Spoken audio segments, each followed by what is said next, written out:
And welcome to the A to Z Sports Big Orange Podcast. I'm Charlie Burris. That is Zach Reagan. Wherever you listen throughout the world, we thank you so much for listening to us. Zach and I talk everything Tennessee Volunteers every week here on the Big Orange Podcast. If that's something you want to listen to on the reg, go over and subscribe at the A to Z Sports Podcast Network on Apple, Spotify. As I already said, when you get there, rate, review, but most importantly, subscribe. Because if you do subscribe, you won't miss our shows when we drop them on Mondays. And speaking of Mondays, it is one right now at 7 p.m. Eastern Standard Time. And that means me and Zach are live on YouTube. Go over to the A to Z Sports Nashville YouTube channel and subscribe there. Hit that notification bell. And then when we go live like we are right now, you can hop in, be a part of the show. You can comment. We love responding to your comments and going back and forth with the folks that listen to this show. And so come in here, be a part of the show. The A to Z Sports Nashville YouTube channel, at Charlie_Burris, at Zach TNT, at A to Z Sports, A to Z, Facebook.com/A to Z Sports, and A to Z Sports.com for all the stuff that Zach writes on the internet. And there's a lot of it.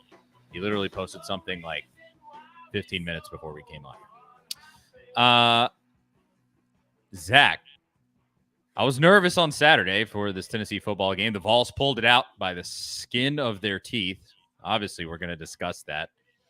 But during this show right now, my boys on the baseball diamond, the Texas Rangers, who, again, I'm going to just have to keep saying this.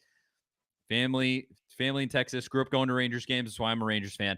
They are playing right now in the ALCS against the Houston Astros, the most bitter of rivals for those guys. I cannot despise the Astros more. Hanging on to a lead as we speak. At least they were last time I looked. And so this is going to be an anxiety-ridden show for me. At top of the 8th, up 5-3, hanging on for dear life, baby. And so you're going to get to watch me go through that in real time. What's up, Zach? Yeah, I saw they got out of a bases loaded, no out situation on the road, nonetheless. That's huge. Does not happen. Living that fires on the up edge. a team. So the Astros never go away easy, but that would be fun to see the Rangers get to the World Series for sure. Yeah, I was texting some friends of mine. If the Rangers make it to the World Series, I will go to a Creed concert because supposedly they've been listening to Creed before these games to like get hyped. And Creed. Do they still have Creed concerts? I don't know, but if they do, I will go to one if the Rangers make the World Series. That is beside the point, though. This is not a Rangers podcast. This is a Tennessee sports podcast. Thank you to everybody who's already tuning in. It's Bama Week, folks, and that means it's going to be a big show. I mean, this is it. This is one that obviously all of us have kind of been waiting for. You're 5-1, a great opportunity to really make this season another special one this week. And I mean, you just beat Texas A&M, so you got a little bit of momentum, and we're going to discuss all of that and a heck of a lot more right after I tell you about our first great sponsor, Zen Sports. I got to find the graphic. I'm never good at this. There it is right there. It's football season, and it's time to switch to Zen Sports, the fastest growing sports book in Tennessee, changing the bonus game with their cash rewards program. When you sign up for Zen Sports with code A2ZTN, earn a welcome bonus that gives you 5% cash back on your total betting volume for your first 15 days of betting. You can just think about that deal for a second here. It is an insane offer, and if you have friends who also bet on sports, share your Zen Sports referral bonus code with them, and then you'll earn 3% of their betting volume for their first 6 months of betting. And there's no cap on how much you can earn. It's crazy. What are you waiting for? Stop wasting time and money on other sports books when you could be earning real cash rewards with Zen Sports. Download Zen Sports today on the App Store or at zensports.com, and your wallet will thank you later. If you have a gambling problem, call 1-800-889-9789. Terms and conditions apply. You must be 21 or older in Tennessee to bet. Shout out to Zen Sports, helping out the boys here on the show. So Tennessee played Texas A&M, and it was a bit of a dicey one.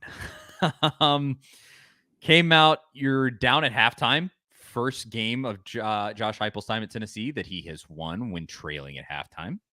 Then also the first game of Josh Heupel's, I believe Josh Heupel's entire head coaching career, where he won scoring less than 30 points.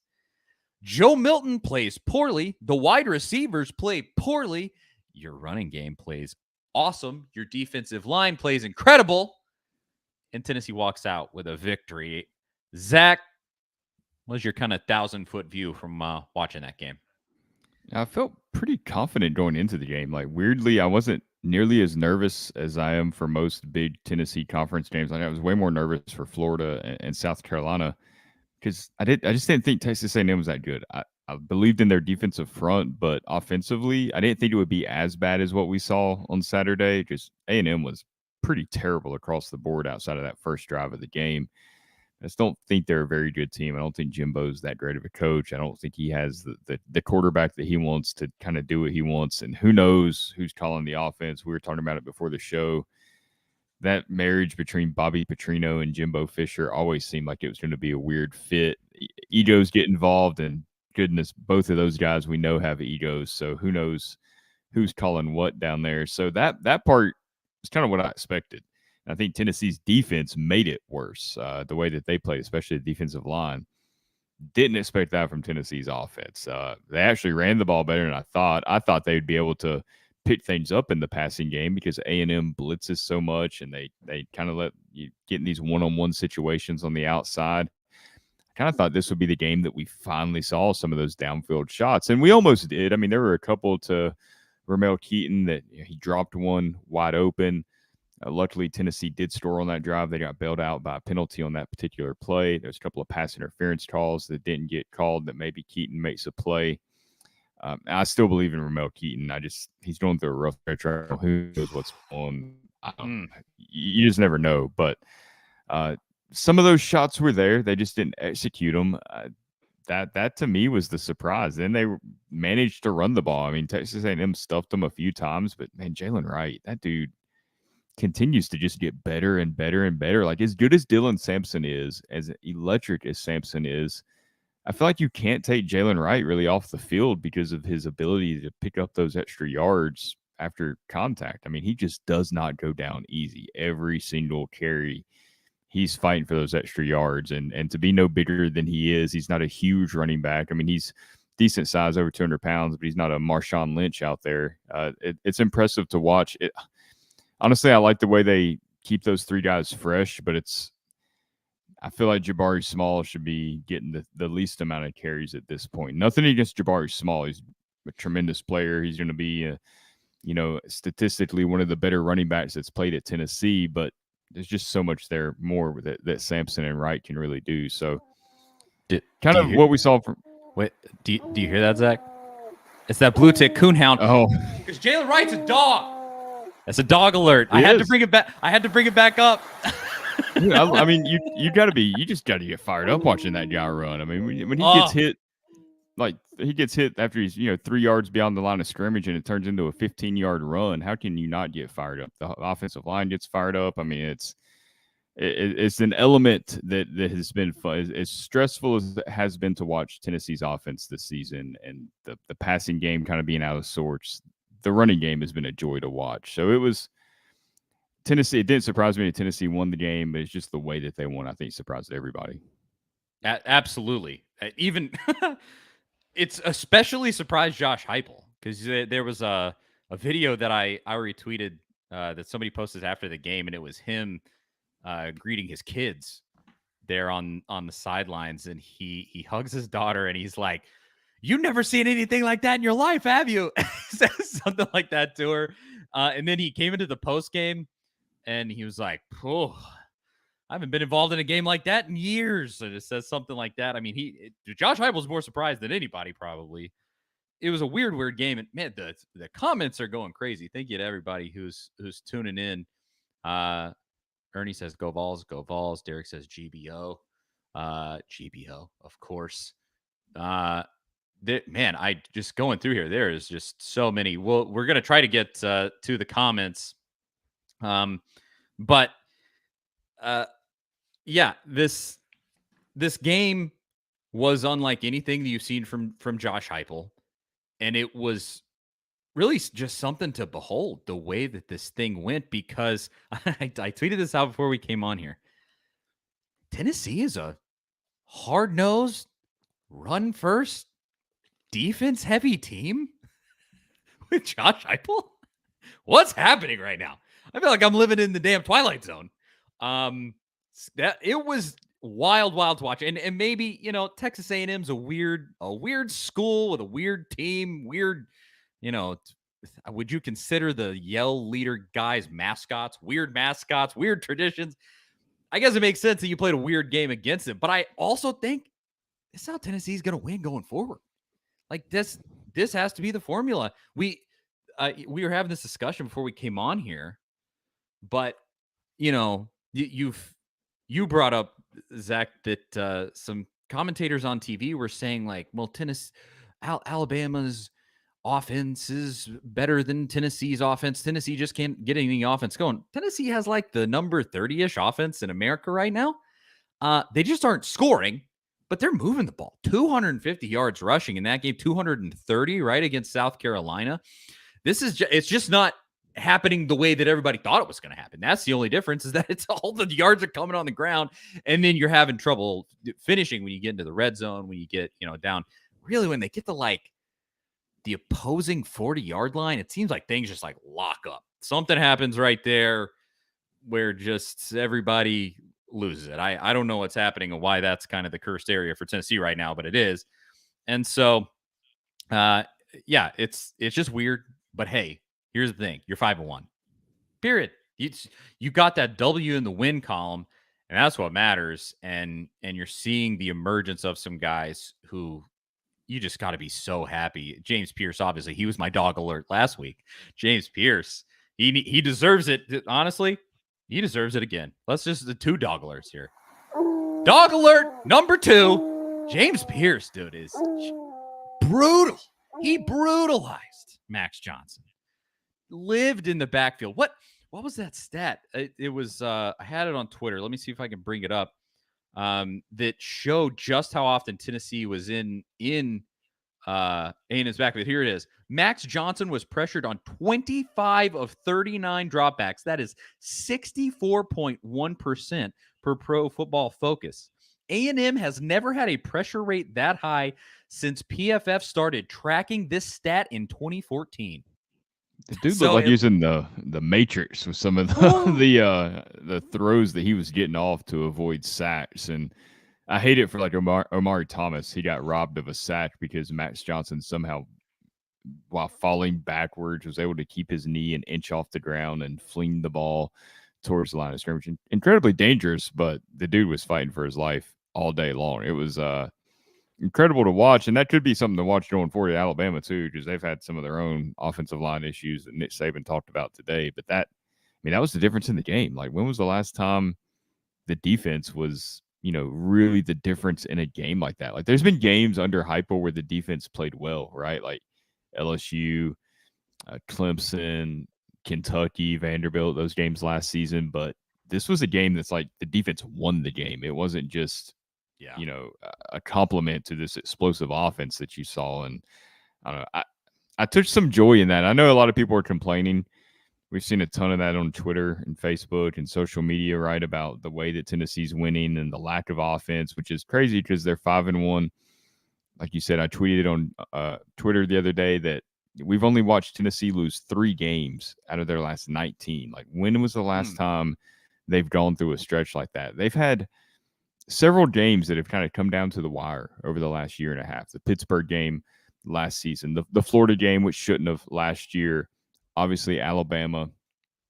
You've had the Texas A&M game. You've had a couple of these games where typically those are games where we just brutal losses. We get to see these just back-breaking, horrendous losses. And the last time, the 3 losses Tennessee's had, we kind of saw them coming. Like, within the game, it didn't go down to the wire. We knew Georgia, South Carolina, Florida. We kind of saw it coming in the fourth quarter, knew what was going to happen. It's really been since Ole Miss in 2021 that Tennessee's had one of those just devastating last-second losses, and those used to happen like 5 times a year. So I know it's not going like the way we all thought it would go this season, but at the same time, I think we all still have to really appreciate what's happening right now. The fact that Tennessee's finding a way to win. In the SEC, it's not always going to be perfect. I mean, it's not like Josh Heupel's offense was always going to be this like cheat code that you just generate points no matter who's back there. I mean, I think that whole narrative of plug and play is out the window at this point. It's very obvious that Tennessee lost the first round right tackle. They lost their quarterback that was a third round pick, probably would have been a higher pick if not for the ACL, the Biletnikoff Award winner. Cedric Tillman, Byron Young, who's tearing it up in the NFL for the Rams right now, had a sack against Josh Dobbs, ironically, on Sunday. So a ton of talent that, yeah, that's hard to replace. And not to get too far off the rails here, but I think maybe some of these players, maybe a Dante Thornton came into this offense thinking, I'm going to go there and I'm going to be Jalen Hyatt. Well, we heard all the stories about the work Jalen Hyatt put in last season. Dante Thornton's looking like Jalen Hyatt in 2021 at this point, where all the wide receivers are, kind of. And you don't just show up and be Jalen Hyatt. Like, you got to put in the work. You got to stay late. You got to put hours and hours and hours into this, or it's not going to happen just because you play for Tennessee and for Josh Heupel. There's a lot of that kind of all over the field. You already brought up Keaton. Like, just stuff is just not, with the passing game in general, stuff's just not there. Memphis says Joe Milton is the Milli Vanilli of 2023. He says that Joe is always a second or two off. And we're going to talk about specifically about Joe in the second segment, but because there's just too much there to unpack. But yeah, I don't want to say you got to abandon the pass, but you got to figure something out where it becomes serviceable, because just in that game, I mean, the dude who said it here, somebody said this. Yeah, Tony, he said Milton couldn't hit the broadside of a barn. That's a great way to say it. He just really couldn't. And there was just nothing going there. And even when he could, he hit Keaton in the hands and bounces off, and you just go, what are we even doing? Something has to give there, because if you don't have the pass game, people can just tee off on you when you're running the ball. That would eventually get stopped up. Like, they can just load the box against you and just continue to bring guys. And when they know they don't have to respect a pass at all. So you got to figure something out there. I don't know what it is. You would hope that Dante Thornton, it seems like, is the most veteran, the most physically gifted guy that you have kind of left, along with Keaton. You would hope Keaton would be that guy too. He's just going through whatever nightmare he's going through. And so here you are. Like I said, we're gonna talk about Joe in just a second. With the and I wanted to say this too. A bunch of people mentioned maybe we need to have a third dog alert. D. Williams. No. D. Williams, dude. How could we forget? Timothy, Mr. Jones, they both bring up D here. Obviously, I mean, he saves your butt. He saved your butt in this game. Oh my gosh. Like, and that moment was so magical. Like, that was such a classic, seminal, big game Nealon moment there, because you could really feel it.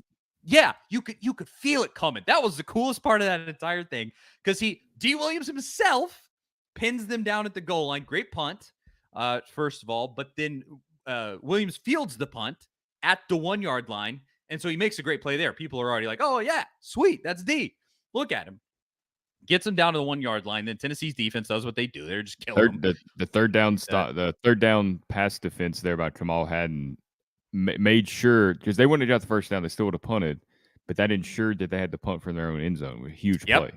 It really was. And Hadden, man, the redemption arc there right now is what just a story. Wild. Yeah. Three interceptions on the season, one in this game that sealed it.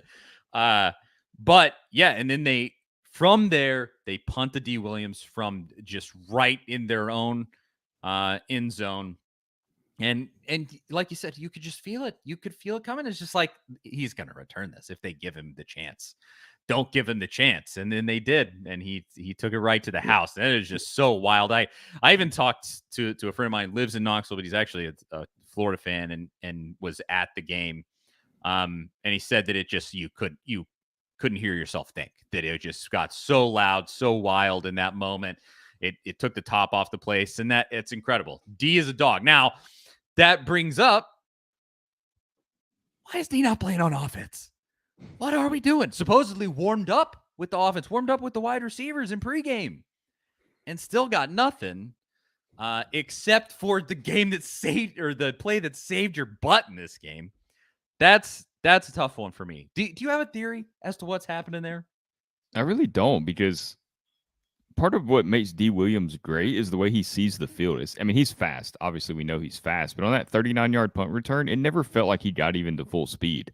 If you watch, and that's, I think, part of why that punt return happened, is he knows he doesn't. He let everything kind of set up, and he made his moves carefully, and he saw the field. He made the cut where the one Texas A&M player was kind of on skates there.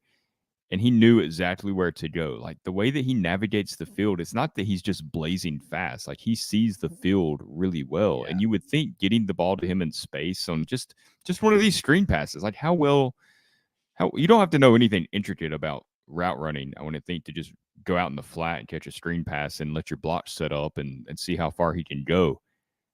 I don't know. I'm not sure what the thought process is there. Obviously, we're not privy to a lot of what goes, through the coaches' minds and what they're thinking with that. But when you got somebody that electric in an offense that's struggling to score, you ain't got to put him out there for every snap. But, just see what happens on a couple of snaps. I mean, maybe the play doesn't go to him. It doesn't work out. I don't know. But you would think there'd be a situation or two every game where he could make some like Cordero Patterson like moves out there in offense, because we know Cordero Patterson was never a great route runner. He never mastered it in the NFL, and the Atlanta Falcons were the team that kind of finally figured out how to use him. And Williams is obviously a much different player than Patterson, but I think it could be a similar situation. So, hopefully we see that going forward.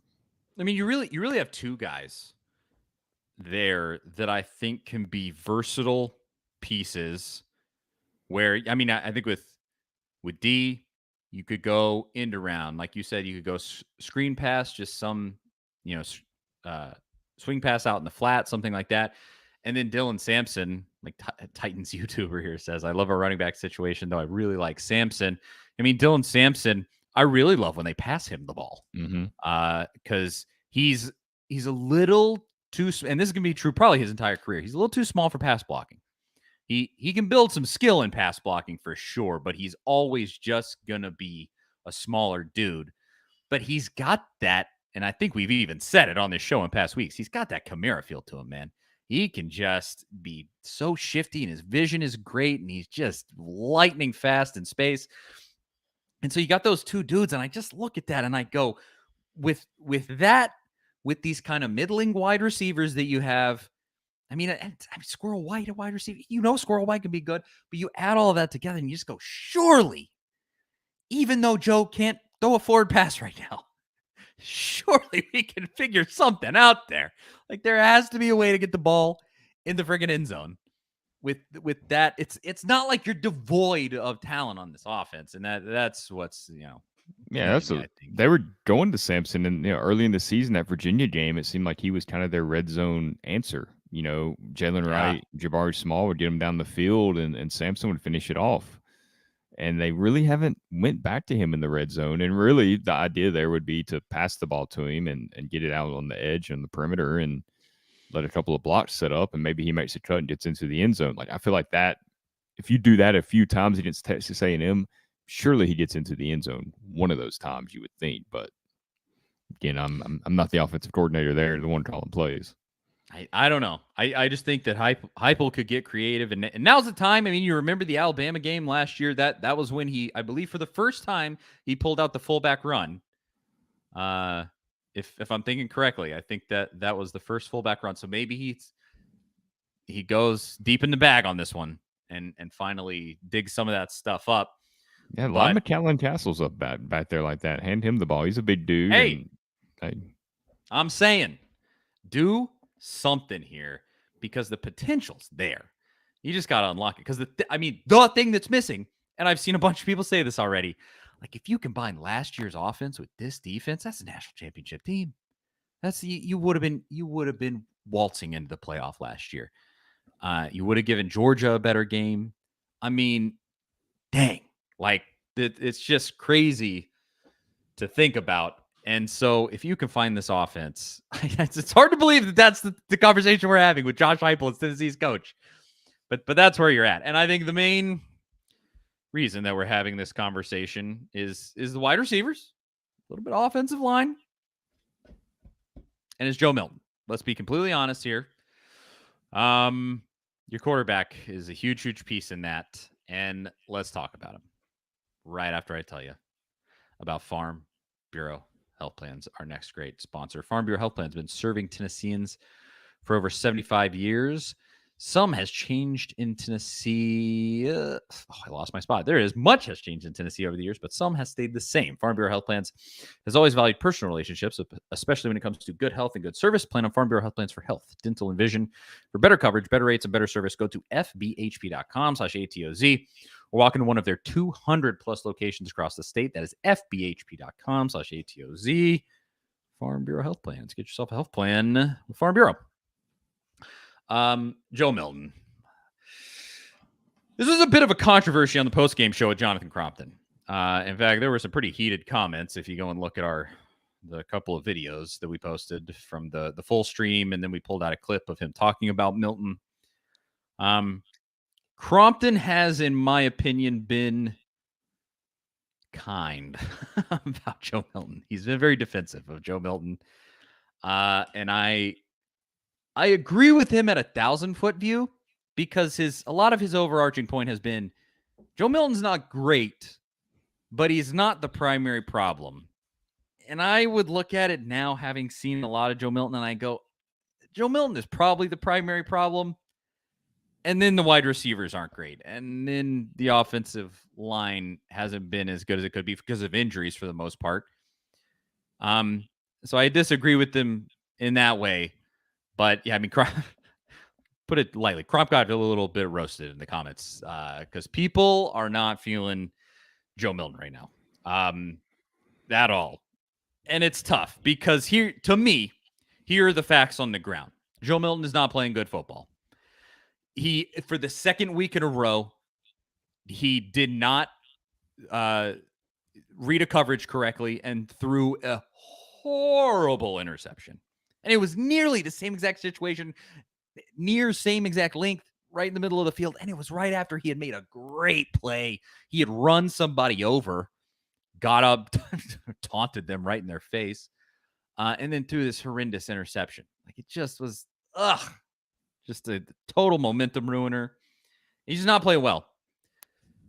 But here's the other fact. He's not going to get replaced. He's just not.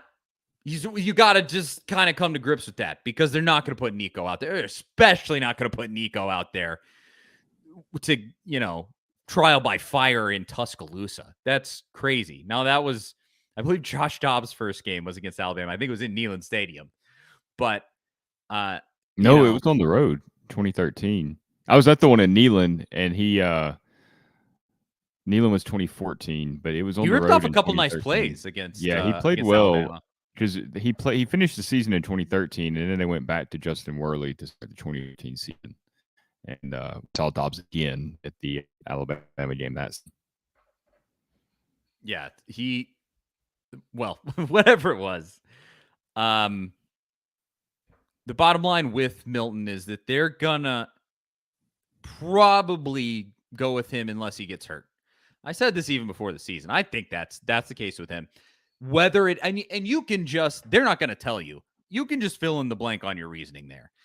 Some people are saying, oh, they don't trust Nico. Some people are saying they want to protect Nico so that he can just, so that he's not damaged this year behind a kind of skitsy O-line and he'll be better next year. Fill in the blank, however you would like to. They're not going to play Nico. They're just not.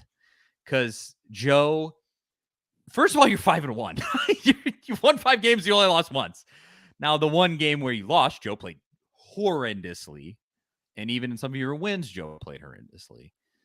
But you are 5-1. And so, I mean, I will say if they end up, losing to Missouri and Kentucky, maybe both, and maybe, you just look impotent against both of them, maybe they would switch to Nico. But until then, man, it's just not going to happen. I just don't see it.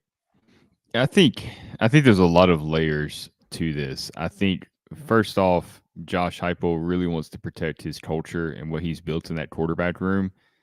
And I don't know how you do that if you bench Joe Milton. And maybe it all works out fine, but I don't know if he thinks if it's worth it to kind of create this controversy. Who knows how Milton reacts? I mean, Milton's been a tremendous person, a tremendous human being. I mean, everything you could ask for. No matter what happens, I think he should always kind of be praised for the way that he handled some tough situations at Tennessee and the way he's a great teammate and leader on last year's team. So I think that's part of the equation with this. Then also Nico is very young. He is a true freshman. This offense takes a lot of, chemistry being built between the wide receivers and the quarterback. We've seen that. He's played very, very little. I think he's really only played in that Virginia game and got a series, against or two against UTSA. Yep.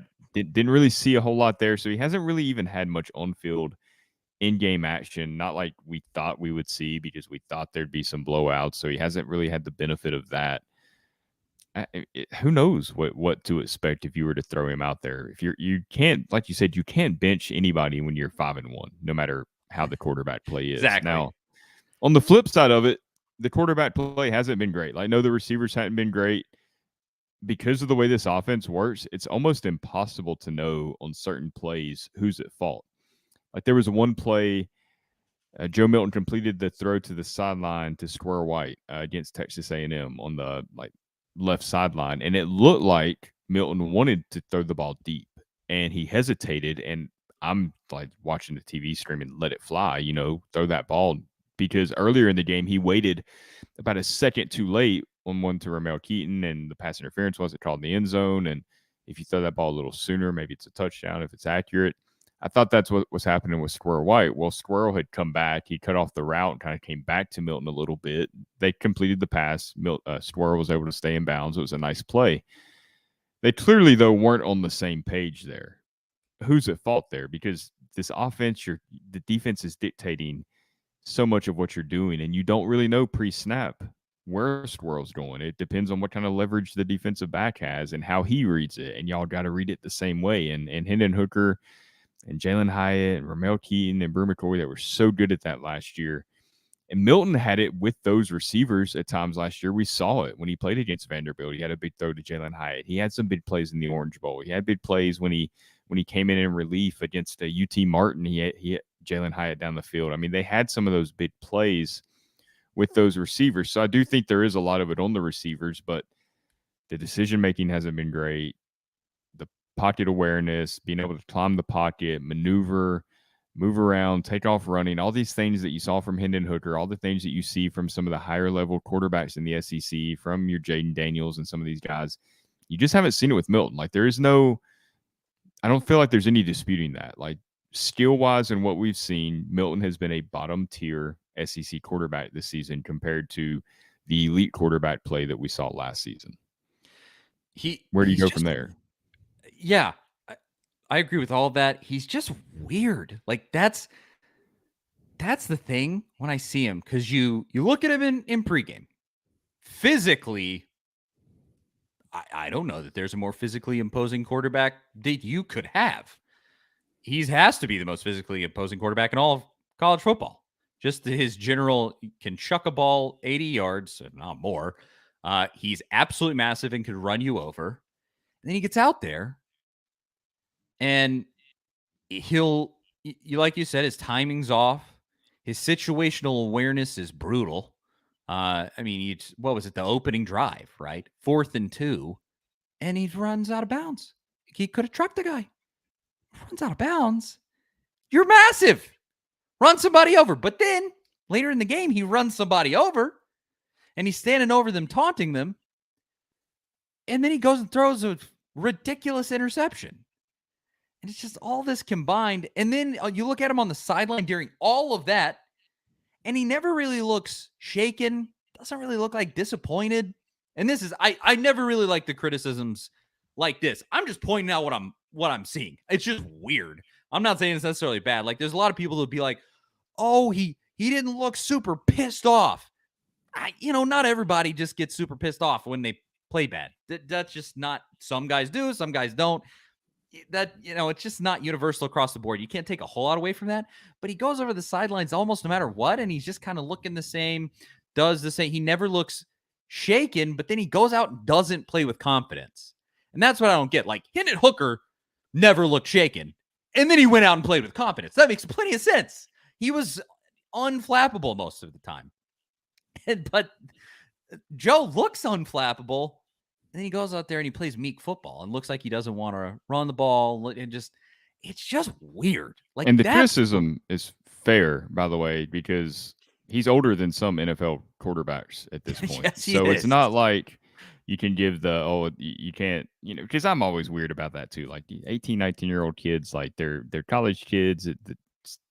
I don't want to over criticize any of those, but at this point, when you've been in college for this long, 6 years, I think you should be open to that criticism. And I think it's fair, like, based on what we've seen. Like, I agree with, we've seen tons of quarterbacks. And at this point, the one thing that a quarterback has to have is that just unwavering, genuine confidence and ability to lead. And we saw that from Hendon Hooker. We saw it from Josh Dobbs. We did not see it from Jared Garantano and some of the other quarterbacks that have been there in the past. And I'm not making any comparisons there, but with Milton, he does look unsure of himself at times, unsure of his decisions. We've heard in the past, he said it himself, that he's let plays affect the next plays.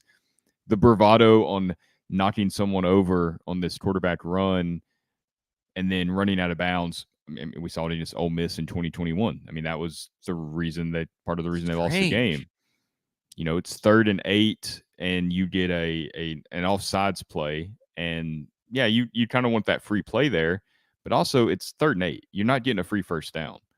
You take off running, you run short of the sticks, then you're in 3rd and 3, or you're in 4th and 1.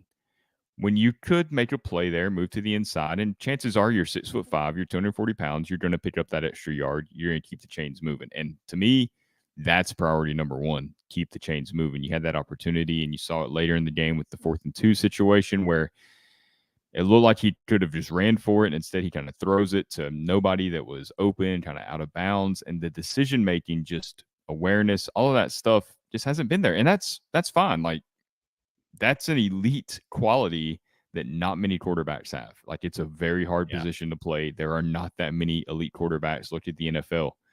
There just aren't. And if he doesn't have it, he doesn't have it. Like, at this point, he's got 6 games left in his Tennessee career, 7, depending on bowl game, however that works out. What are you expecting to see different in these last 6 games than you have the previous 5.5 years? Like, if you're wishing for this to turn around and suddenly become a completely different quarterback, I think you're going to be disappointed. Like, the odds say that that's just not going to happen. I think what you got to do is something along these lines. Screen passes and bombs only. I'm not sure you let him try any passes across the middle of the field anymore. And that's Alabama's weakness, by the way, passes over the middle. He doesn't throw anybody open. He can't complete those passes, and he has the ability. He can rock that ball in there, but like I said, he doesn't really throw anybody open. He's behind guys a lot. Timing's just off, but just screen passes, bombs, make him run the ball, and you tell him, lower your shoulder and bulldoze people. And you tell him that. Hypo has pretty much through the media, though. I mean, he has said, true. Like, we need him to make plays with his legs. Joey Hosley has said the same thing. I mean, they haven't been banging their fist on the table, and I think that's the right approach. I don't think you get the best out of any player by going out there and, just demanding it in a press conference. I mean, you got to have that player believing that they can do it. You can't force them to do it. And the more they're out there thinking, which I think Joe Milton is doing a lot of right now in the field, he's thinking a lot. Yes. And that is the worst thing you can do as a quarterback. It's just like hitting in baseball. You have to go out there and you just have to feel it. You have to be able to feel it. And that's what separates the good ones from the great ones. And so far, he's done it at times. He has. Last season, I think we saw it at times, but it's just not there right now. And the consistency's always been an issue. So I think it always is going to be an issue. Well, Debbie asks, Milton did great against Clemson. So what's different? I think this is a theory. 100%. It's just speculation on my part, but I think it could be true. I think it throws people off because he never does look shaken. He never does look angry or just, off put at all, which you see so often when quarterbacks play poorly. They'll just get bad body language and they just, you can just see, like, Jarek Garantano was like he would play poorly and just his body language was just tough. He got better as he got older with that, but just early on he was like kind of pouting on the sidelines and some stuff like that. And Joe just never does that. 6-year senior, level-headed, does all those things. Then he goes out there and he plays poorly. And I think that level-headed demeanor covers up the fact that he's a head case. I said this to Crompton. Crompton wasn't having it in our post-game show. He just would not give it any credence at all. And I think it's the case. I think in the back of Joe's mind, he doesn't believe because he's poor. So many poor plays have happened. They're kind of building on themselves at this point. He keeps throwing interceptions. He keeps throwing behind guys. He keeps just seeing that. And if you just keep seeing that and you're not building confidence in a real way, that's going to affect you. It has to. He's a human being. And I think he sort of is secretly a head case and you just don't see it. And that's my theory. Again, theory, speculation, I don't know. But that's what I think is happening there. How do you think? I don't know if I'd call it a head case necessarily. I think anybody hears criticism and they can either have the confidence to, put the chip on their shoulder, which I think, Hendon Hooker was one of those types of people, and it kind of drives them to be better, or it puts doubt in their mind. And I think Milton might be the type where it puts some doubt in his mind. And that's just like you said there, it's a normal human reaction. I mean, the media has kind of turned him into a novelty, and that's not his fault. He's been the guy that can throw it 90 yards that isn't consistent, needs to put it all together. And there are other quarterbacks that are just as inconsistent and have had lower completion percentages, and they've kind of been unfair in the way I feel like that he's been labeled, as opposed to some of the other quarterbacks that have come through the SEC that haven't played well or have kind of been up and down. Like, I feel like some of those guys get the benefit of the doubt, like a Devin Leary at Kentucky. So, I mean, I think all that plays into it. And look, I mean, if you're out there and you have that little bit of doubt, it's going to show up on the field. And that's something that you just can't coach out of somebody. You can make somebody feel as confident as possible. And I think that's what Tennessee's done, because with Josh Heupel and Joey Hasley, these guys, they're not dumb. Like, they've coached Heisman winners. They've coached the Sam Bradfords, they've coached Hendon Hooker, obviously now. They've seen a lot of great quarterbacks. Baker Mayfield, that Heupel was there briefly with. They know what elite looks like and what elite quarterback play looks like and what a guy taking over a game looks like. And I know that they have to see what's happening and understand that it's not to the standard that they want it to be at. But if you listen to their press conferences, especially Joey Hasley's, you see somebody that's trying to build confidence in Milton. They talked about his decision-making and kind of dumping off these screen passes and taking what the defense gives them. And like, that's not what Tennessee wants to do. I mean, Josh Heupel kind of said it today. Like, they have to create more explosive pass plays. Like, he says that. Like, there's more there that they need to get. But they're trying to not be overly critical of Milton, because I think they do know that he's the kind of guy that needs that confidence and needs somebody else to kind of help build that. Like, it's not going to come from within for whatever reason. And that's not an insult or a slight against Milton. I mean, we're all human. Everybody has different personalities and different ways that they handle things. And I think that's just what we're seeing with him. Kim says there's therapy for that. Maybe now I know they have sports psychologists over there. And so maybe. Yeah, but it's not a one size fits all thing. I mean, everybody's got their own. Yeah. Because there's also There's also this that Jason says. He says, I honestly believe Milton believes he's a legend in his own mind. It could just be unfounded confidence that he just has in himself and he's screwing up and still thinking that he's playing well. Who knows? As I said, it's a theory. It's just my assessment of the situation, because otherwise, I mean, let's be honest, he's regressed from that Clemson game. And it has gone backwards. And that's really, really tough.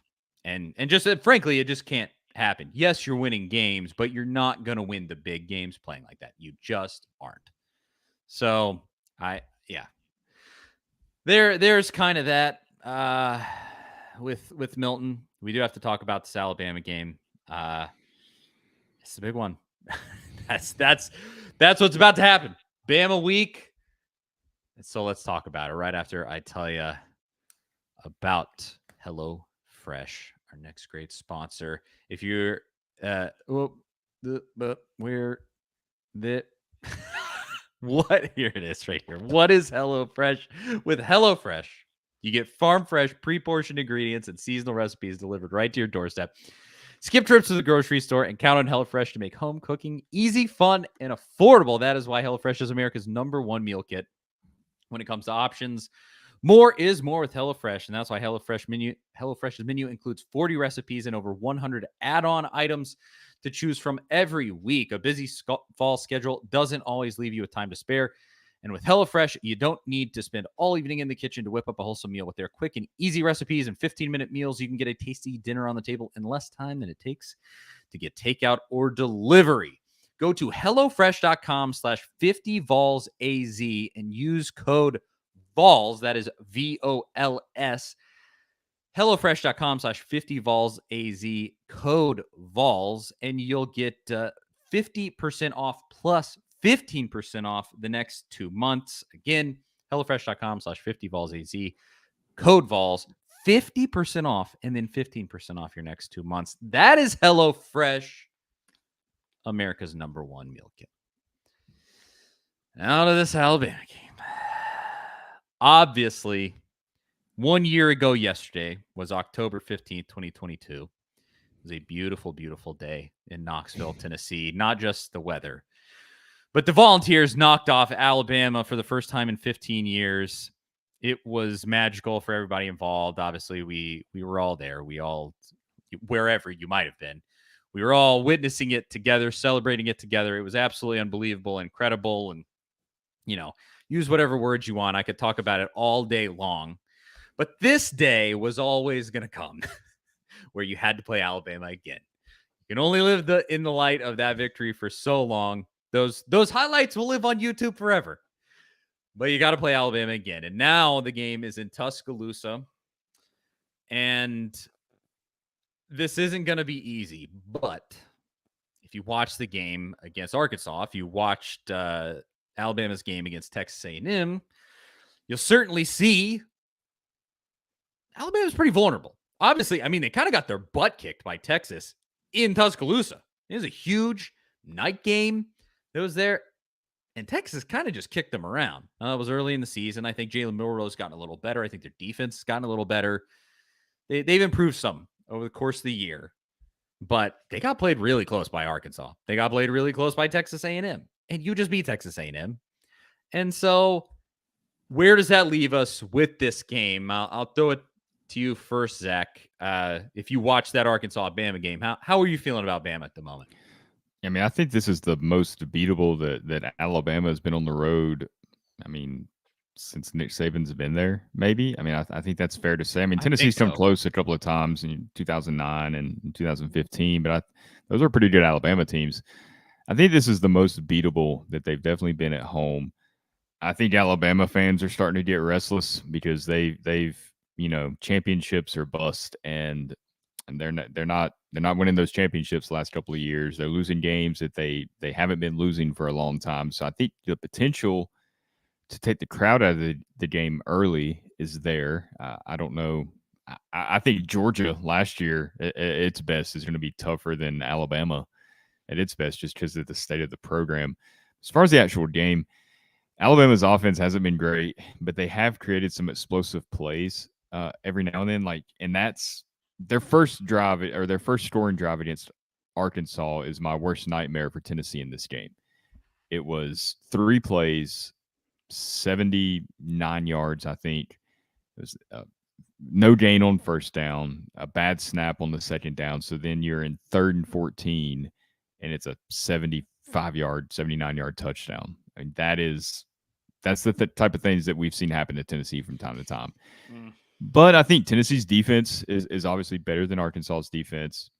Alabama's offensive line, specifically their tackles, have not played great. So that's a great matchup there that James Pierce can win. And you give James Pierce attention, Tyler Barron and Roman Harrison have shown they can get home pretty often. The interior defensive line can get home. So I think you got to have integrity in your pass rushing lanes, obviously, because you don't want Jalen Milroe to get out of there and bust off a 15, 20-yard run, which he obviously can do. But I think I like them matchup for the defense pretty well. The explosive plays scare me because all it takes is one little lapse and one of those can happen. But that's true on the other side too. Even though Tennessee hasn't created a bunch of those explosive plays, they have been there at times. The execution just hasn't allowed them to happen at times. Drop passes, off-target throws, missed pass interference calls, whatever the reason, they've been there. They just haven't been completed. So you can't say, well, Tennessee can't complete these explosive plays. I think they can. I'm not saying they will against Alabama, but the possibility's there. So I don't know. I feel like it's going to be kind of like that Texas A&M game. Like I think it's going to be a similar type of game. I think Milroe's more dangerous with his legs, but Max Johnson's not a bad quarterback. We've seen him light up some teams when he was at LSU. I think through 400 yards against a pretty decent Ole Miss team in 2020 or 21, whenever that was. So Tennessee's defense is pretty elite at this point. It's getting into that territory, and the better the defensive line plays, the better we're actually seeing the secondary play, because they're not out on an island half the time where they're in these one-on-one situations that eventually you're just not going to win all of those.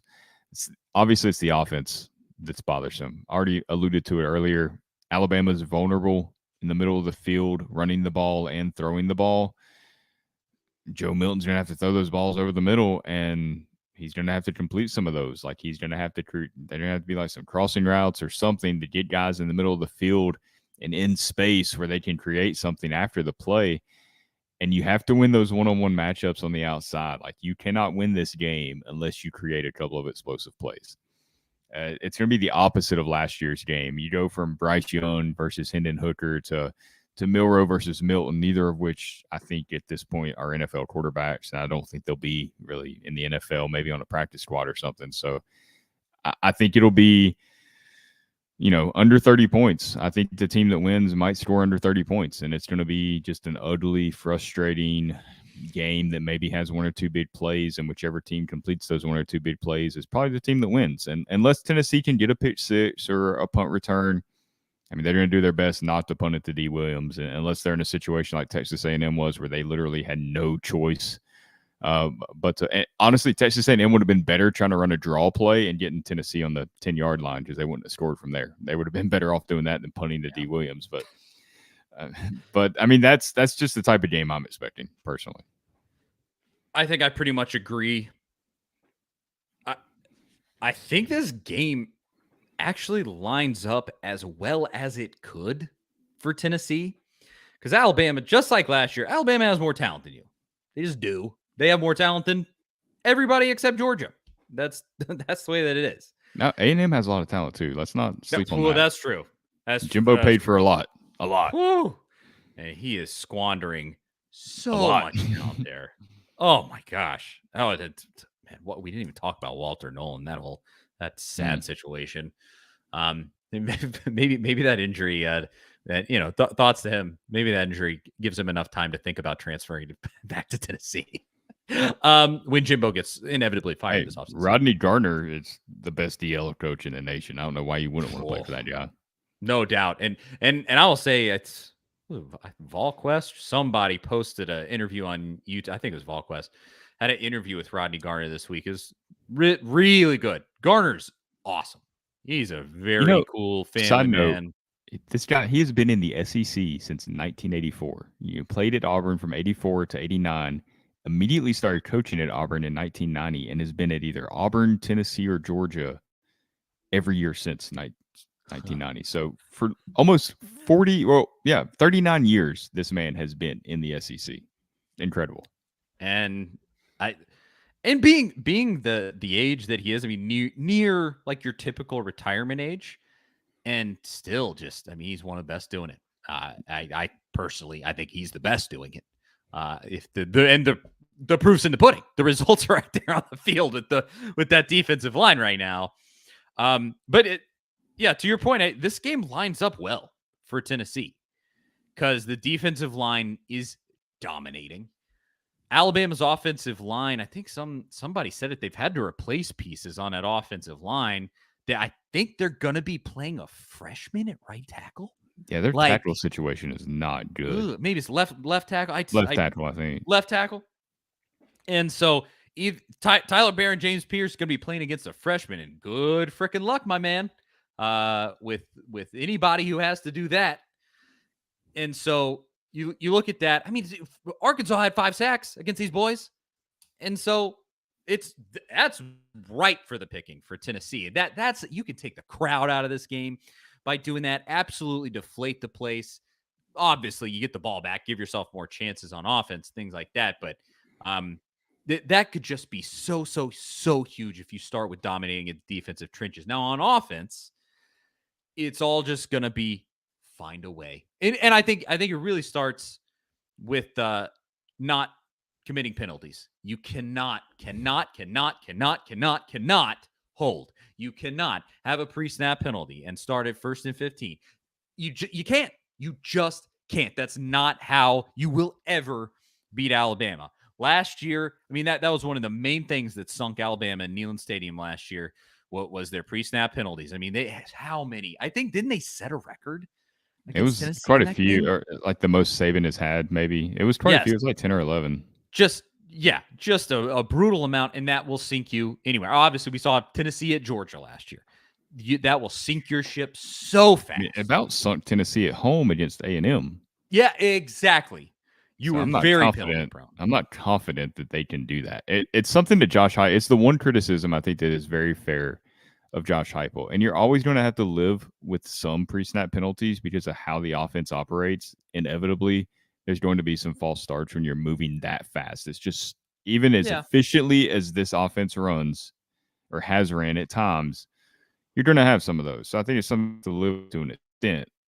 This is an overkill. Like some of those penalties on Saturday, the face mask. I think it was Roman Harrison had a face mask that was just inexcusable. Some of the holds away from the play where it really didn't even affect the play, it wipes out big gains.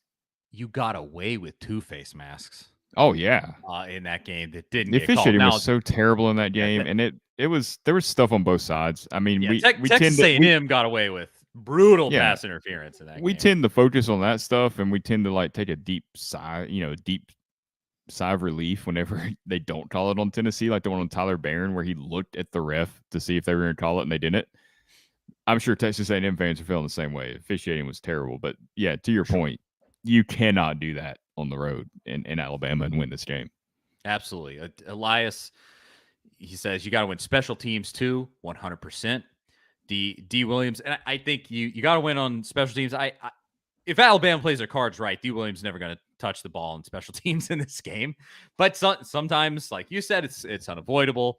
You never know. But I say, and actually, here you go. Sorry, it was James right here. He says fake punts, deep balls, D Williams on screens, screw playing smart, play crazy. That's how I feel. You're playing with house money here. No, nobody. You're a 10-point underdog. I saw 9 to 10 points right in there on different betting sites. Nobody's expecting you to win this. You can lose this and still go 10-2, 9-3, and still have a plenty good season. And so just go balls to the wall here. Like that's what I want to see. Like we were talking about earlier, to pull out a tight end fullback run. Go with D Williams. Freaking run D Williams out of a wildcat package. I don't know. That would be bad. I mean, they use Princeton Fent with some of those halfback passes last year used one of those. I don't know. We haven't seen that because do the Mike Vrabel, snap the ball straight to Jalen Wright and then a jump pass into the end zone. I don't know. Did you just advocate for the Tennessee to do something like Mike Vrabel? The one thing you should after all the text I read yesterday. Yeah. The one thing you should emulate from Mike Vrabel. Don't do anything else that he does. But that one thing, he's had a lot of success with the jump pass at the end zone with Derrick Henry. But just throw it all out there. Throw the kitchen sink at these boys. You're playing at Alabama. Like, just freaking go for it. When you look historically what happened, like those games that Hugh Freeze won against Alabama, like sometimes you just got to have the bounces go your way and just anything. And so be maybe not this crazy, but like freaking Austin P earlier this year. Go out there and make Bama scared, where they go like, what are these guys doing right now? Like, that's where D. Williams comes in, right? Exactly. Find creative things to do that throw Alabama through a loop. And that's how you could win, because I think with Milton, you got to avoid passes over the middle where you could really hurt Bama. And you got to bomb it. You got to go screen passes. You got to obviously run the ball. You got to keep them honest with a somewhat balanced offensive attack if you can. Obviously, they're going to go run heavy, I would say, but come out with every running back in the game. First play, Cam Seldon, Khalifa Keith.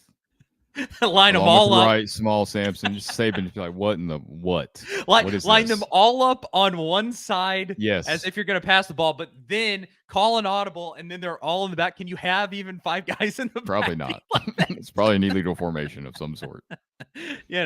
Just throw whatever you got to do at them.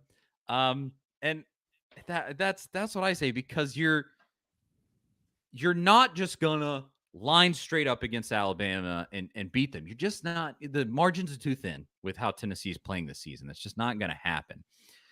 I think you should be able to kill Milroe and keep him in check and hopefully get him on the ground a bunch in this game. But overall, man, I just think you're going to have to do something. You're going to have some bounces go your way. You're going to have a little bit. Last year, you had some luck go your way. You had the bounces go your way. And that's what happens when you're that confident team, when you're there, when you're ready to take advantage of those bounces when they come your way. Because you also had ones go against you. You had a freaking fumble return for a touchdown in that game, and you still won against Alabama. Like, think about that. I don't think that gets talked about enough. That happened in that game. And so you got to go and take it when the breaks come your way. But on the whole, this game is winnable for Tennessee. They just got to have a lot of stuff go right. And one of those is that Joe Milton doesn't have to play a magical game. You have to have a magical game from your running backs in this one. But you have to have an improved game from your wide receivers and Joe Milton. And Mr. Jones says it here, win in the trenches. Bully these boys. You got to push them around. And then Tennessee will really have a chance. And I say this, I feel like I've said this for every Alabama game for the last 10 years that we've played. Be there in the fourth quarter. Just give yourself a chance. I actually went back and looked at my tweets from the game last year. And I actually said that in a tweet during the game last year. I think it must have been in between the third and the fourth quarter. And I tweeted, this is what we wanted, a chance to win in the fourth quarter. Now just go and take it. Hendon Hooker did. He went and took it. Can Joe Milton and this team do that? We'll see. Anything else before we move on? Obviously, the final segment's going to be our predictions. Anything else, Zach? No, I think we just got to get to pick in this game and get through that, because it's I don't know, it's not a fun one to pick. No, it's not. I will say, side note here, something that is fun: the Texas Rangers now. That's all they held on. 2-0 in the ALCS. Whew. Live to fight another day there. They gave up the 5-4. They almost let Houston come back, but they didn't. And both those games on the road, right? So yeah, now they get to go home. Huge. You flip home field advantage there. I can't believe it. I'll be singing Creed all night long if those boys make it to the World Series. But let's finish with this right after with the Alabama prediction right after I tell you about Rattle and Snap Tennessee whiskey. Nothing goes better with a Tennessee sports victory like the one we will hopefully have on Saturday night this week than an awesome whiskey. And you better believe last year when Tennessee beat Alabama, I had the Rattle and Snap Tennessee whiskey right there with the cigar. It was a beautiful moment. I had my shirt off after the game. Logsdale Distillery has a Tennessee whiskey product line called Rattle and Snap, named after a long-forgotten game of chance. Rattle and Snap is a whiskey for those who make their own luck. There's a 4-year and an 8-year version. They are both awesome. Get your hands on both. They go great in cocktails, a great neat in a glass. You can find Rattle and Snap in stores across the state of Tennessee, but also in Kentucky, Indiana, and Mississippi. Run, don't walk, to get yourself some Rattle and Snap whiskey for those beautiful Tennessee sports victories. Follow Rattle and Snap on Instagram at Rattle and Snap Whiskey. All righty, let's get to it. Tennessee, Alabama. 3:30 Eastern time on CBS Sports. We got to listen to Danielson for another freaking week. Well, it's either Danielson or Kessling. Pick your poison there. I love Bob Kessling, but his calls aren't the most exciting. Well, I'll go to you first, Zach. How are you feeling? Can Tennessee win in Tuscaloosa, Alabama? Yeah, well, I mean, I said earlier, I think the game's very winnable Alabama's just not that good. Like I saw Big Ten Jeff say something about you're not keeping Alabama that low scoring total. What have we seen this year that suggests that at all? They scored 56 against Middle Tennessee, 40 against Mississippi State. I mean, that's akin to Tennessee scoring 49 against Virginia and 41 against South Carolina. Very similar. They get beat at home by Texas. Tennessee loses on the road to Florida. They've just had a very similar trajectory this entire season. They 17 points against South Florida. 24 against Ole Miss, 26 against A&M, 24 against Arkansas. Alabama does not have a great offense. I don't think that's not what really scares me. Like, I think Tennessee's defense will hold up pretty decent. They might give up an explosive play or two because Milroe does have that capability, and it seems like they are hitting at least like one of those a game. So I think that will be a problem. It's the offense for me. There's nothing that gives me confidence, especially after the A&M game at home with the crowd on your side against an A&M team that was not playing well at all, and you could barely score. You scored 13 points on offense. Like, it's just not going to get it done against, Alabama. Probably better in Texas A&M. They beat A&M head-to-head. I do think they're a better team, but you're going on the road in a tough environment. Tennessee's best team that we've seen in 20 years did not handle those road environments well at all. I mean, they beat, LSU on the road. That was a completely different situation. The crowd was a non-factor pretty much from the start. There were so many Tennessee fans there. The true road games, Georgia, South Carolina, Florida this season, they just have not played well in those. And I don't between that and the penalties that we saw in Neyland, like, I cannot just assume. I think you're hoping on a prayer, living on a prayer or something, if you think that that's going to get fixed this week and not be an issue. So I think Tennessee's defense will play really well. I think it'll be an ugly game. I think it'll be a lot like the A&M game. If the game was in Knoxville, maybe I'd feel different, but I have Alabama winning 23-17. I don't think it'll be a blowout. I don't agree with Big Ten Jeff there, but it's just if I pick Tennessee, I just feel like logic does not point you in that direction. And I think if you're making this pick and trying to get be right or whatever, I think you have to go with logic, and that's just where it points me. Yeah, never listen to Big Ten Jeff. It's always going to lead you astray. I'll say this because people are already doing this. Drop your score prediction into the comments if you're watching. Got a bunch of people in here watching. We really appreciate it. The comments have been on fire tonight. Drop your score prediction in there, and we'll read them out. I'll give mine here in just a second. Yeah. If this game was in Knoxville,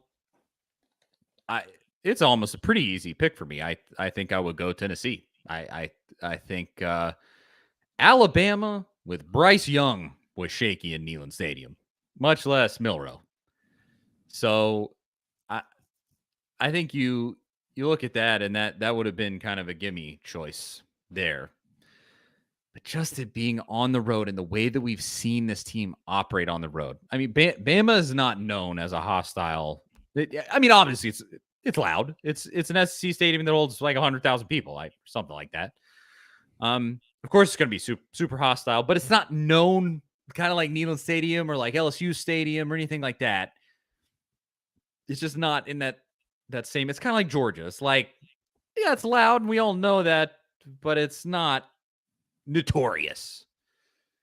But we said that about Georgia last year, and Tennessee looked scared the entire game. You look like a deer in headlights. So you just have that history there that's tough.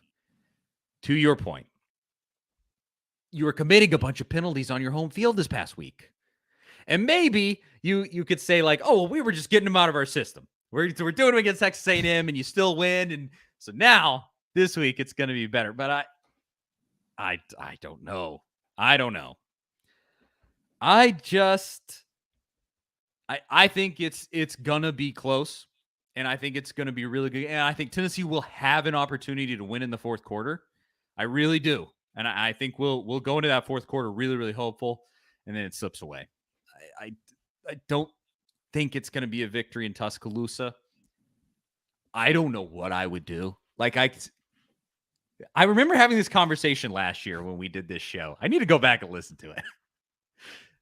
Where I was just like, I don't even know what I would do if Tennessee were to beat Alabama. We haven't done it in 15 years. I was a boy back then, and I'm a man now, and it's completely different. You beat Alabama 2 years in a row. Obviously, I don't think it would be as wild as last year, but to win in Tuscaloosa and just have that over Nick Saban and to hold that over these freaking just that, we all it's Bama. We all get it. Like, it would just be so magical. Do I think it's possible? Yes, 100%. It just is not the likely outcome. Like, I just can't. If I'm being logical, I can't. And I think it slips away in the fourth quarter. I'll say Alabama 30, Tennessee 10. Sorry. Alabama 30, Tennessee 20. Alabama wins by 10. So 30-20, Alabama. But it's like going into the fourth quarter, it's 23-20. Like you said, it's a grind them out. Tennessee's hanging in, and they just can't. And it was close in 2021 going into the fourth quarter. And that Tennessee team was 7-6, and they had multiple losses by then that this team doesn't. So I'll say this. I think for like the path for Tennessee to win is you've got to have a defensive touchdown.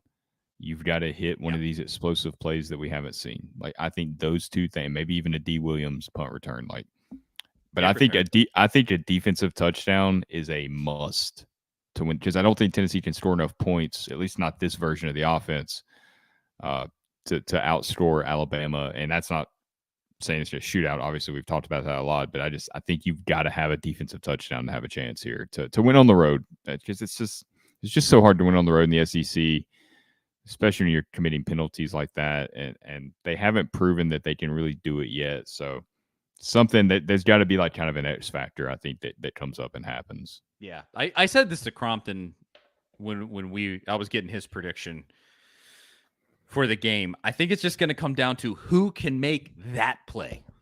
And like last year in Neyland Stadium, it was the 15-second drive to set you up for a touchdown. Who can make that play? Just the one that clinches it for you. And I mean, receivers got to step up. Period. One of them. I don't care who it is. One of them's got to. Yeah, that has to happen. So somebody got to score the football. I don't know who can make that play. And I analyze this as a whole, and just the odds are in Alabama's favor here that they'll be the one to make that play. Yeah. They almost made that play in Neyland last year because it's freaking Nick Saban, and he just Thank God that pass interference was called. Oh yeah, saved your butt. But I mean, it just who can do it, and it just feels like to me it's gonna fall in Alabama's favor, unfortunately. But let's see what everybody said. Interesting thing from there for Mr. Jones, because South Florida, who was coached by Alex Golish, they lost 17-3. So Yeah, I wonder if they've I exchanged mean, any text or anything, any information. I know it's busy during the season. There's not a whole lot of fraternizing going on, even between former coaches and buddies. But hey, maybe there's a little inside info. Though I don't know how much Golish could provide there that the game film doesn't, but maybe there's something there. I hope so. Whatever it was, and a lot of people have been thinking, "Oh, was Golish the magic touch? Is that why the offense?" I don't subscribe to that personally. That's a whole conversation. I do But think he brought a little edge to, as I think Golish kind of has that Hendon Hooker deal. Like he's always thought he's having to prove himself. Kind of the I don't know. maybe I do think there was a confidence and a swagger that Golish brought. I do believe that, and I think he was really in tune with what Heupel wanted. And that's not a knock on Joey Hosley. I just Golish, I would liked him a lot, and I think he's a really good coach. And to say that he wasn't a loss just because it's Heupel's offense is totally not fair to Alex Golish. I don't think. Oh, it was a loss. But is it the thing that has made this all go off the rails? Well, go off the rails. I mean, you're 5-1, but go off the rails offensively where you're only scoring 20 points a game. Yeah, I think it's a factor. Is it the main thing or some driving factor? I don't know. Debatable. Maybe we are the worst fan base because we've been pretty negative over 5-1. Yeah, you think about 3 years ago we were like, please just win 5 games a season. Now you're 5-1 through 6 games, and we're like, dang it, replace the quarterback. What are we doing? How quickly we forget where we came from. Billy Bob says 17-16 Vols. Billy Bob, he called it last week. I don't remember exactly the score that he said, but he said like a really low scoring game for Tennessee. And I remember saying it because I was like, oof, that if that became true, that would be Heupel's first win with less than 30 points. Lo and behold, Billy Bob called it. Big Ten Jeff says Bama wins 27-10. Again, don't listen to Big Ten Jeff. There's no point. Mr. Jones says 23-21. Debbie says Tennessee 20, Alabama 17. Sean 30-21 Vols. So basically my score, but just reversed there. Jason 21-24. Tennessee wins on last second field goal in 2 consecutive years. God, that would be awesome. Larry says 21-17 Vols. Michelle, Tennessee by 10. Timothy says 24-27 Tennessee. Brenda 21-20 for the Vols. From everybody's mouths to God's ears, let it speak it into existence. I want this so badly. I don't know what I would do if Tennessee wins this game. I'm not gonna lie to you. I'll give you my honest prediction. And I just personally, I don't think Tennessee's. But even preseason, I said Bama will win this game. Yeah. That was one. No, I said we would win at Florida. Didn't turn out so hot, but that's what's frustrating about when you lose these games is because, and who knows what the future holds for Alabama as a program. I think honestly, like just as a side note, I think the transfer portal is why all of a sudden the SEC is just full of parity. I think that's. Yes. I think most people probably agree with that. Yep. But you don't get this version of Alabama that's this vulnerable at home very often because I feel like Alabama this offseason, they're probably going to find a quarterback. They tried last year. It didn't work out. Clearly, Saban knew they were in trouble. That's why they went and got the guy from Notre Dame who was cast off in favor of another quarterback that Notre Dame went and got. I think they will go find somebody. So you don't get these opportunities often against a Nick Saban team. And when you don't take advantage of them, just like Tennessee hasn't taken advantage of a lot of down Florida teams, that's what makes those losses so much more crushing. If this was like the most dominant team in the country, like Alabama has been, it would be a little easier to say, just got to keep chopping away and hope you get there eventually. But you kind of are there, and it's one of those games that you can win, and it'll be a letdown if they lose. I'm not going to be down on Tennessee or down on Josh Heupel or anything like that because I think we know the situation. I think we're going to see better quarterback play and better wide receiver play in the future. Heupel has done that his entire career. There's just, for whatever reason that we've went over on this podcast, it just is not happening this year. So it's not like I'm going to be out on Heupel. Nowhere close to that. No. Clearly the right guy. Like, you're afforded a not as good year as last year, and you will have good years in the future, but it'll still be a letdown to lose to this Alabama team. For sure. I mean, I listened to some Texas A&M media people after this game just to see, because I kind of want to hear, like, are they completely out on Jimbo? They are, by the way. They should be. They are so out on Jimbo. Listen to that dude's press conferences are just brutal. It's just he just sounds like somebody trying to talk his way out of a bad situation and explain it away. And he talks so fast. It's just he talks like this. Like, listen, we went out there, we played the game, we tried to play it when we that is 1,000,000% it. It's so annoying, dude. But I don't even remember where I was going with that. Oh, their take was, obviously to kind of try and make themselves feel better. Like, I can't believe we lost to this Tennessee team. But they also said the same thing about Bama. They're like, I can't believe we lost to that Alabama team at home. Of course, they had them at home. Yeah, and I'll feel similarly if Tennessee blows this game, say it's really close, and you lose on a tight one. Like, it's gonna be. It's a game that Alabama, like this version of Alabama, shouldn't win, but they might still win, which it's Saban. Hopefully, we're very wrong. I love it. When I pick against Tennessee. I never want to be right. So please, it's nothing like that. Please make me look a fool. James says 9-7 Vols, 3 field goals. I will take it. You don't need a touchdown in this one. A win is a win. That would be beautiful. Ben says 24-20 Vols. Chad actually agrees, says, I have a feeling that the Bammers call our bluff and say to Milton, just beat us. That the crowd and the road, I think we lose in a close one. Then Hayden I would love a Joe Milton redemption arc. I mean, look, I would love to have this whole conversation about him and him go out there and throw for 350 yards and win the game. And I'd be extremely happy for him as a person and obviously for the program. I'm rooting for that. We'll see what happens. The game has to be played. It hasn't been played yet, so we don't know if he will or won't. But I hope the guy does. He deserves it for badly. What he stuck through.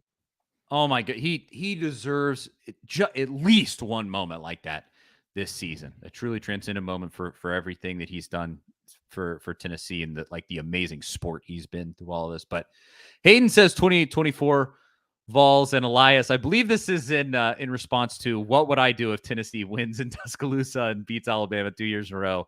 He says a triple shot of Rattle and Snap whiskey. That works. Yes, that is 100% what would happen. Thank you to everybody for watching. We're coming up on an hour and a half here, going long for this one. It's Bama week. You gotta give it your all, leave it all out there, and hopefully Tennessee football does the same. I am Charlie Burris. That is Zach Reagan. Thank you for watching. Seriously, I say it every single week, and I mean it every single week. We could not do this show without everybody that watches. It means the world. You guys are great. Comments were on fire yet again this week. You guys are too cool. We really appreciate it. That's it. You made it. I don't need to do all the academics here at the end. You're here. Subscribe, notification bell, like button, blah, blah, blah. Charlie Burr, Zach Reagan, thanks again for watching. And we'll talk to y'all next week. See you guys later.